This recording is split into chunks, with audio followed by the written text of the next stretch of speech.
My test experience was quite seamless. The IDP team, but they did a very professional job. The environment was conducive. The facilitators were very professional. We knew what to expect. We got in there and everything was already set up, your name tags and everything.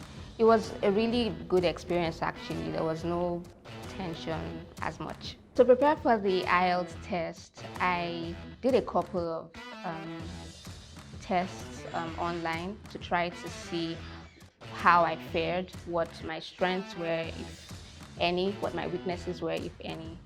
And also I looked for what the examiners would be considering. For people considering taking IELTS on computer, I think it's a good decision. You should go for it. I honestly think it would help. And let me tell you why. For instance, I alluded to writing out your answers, maybe for the written exam. Imagine you having to cancel, erase, your handwriting might not be so legible. I think it is really good for you to consider, especially if you're comfortable around computers.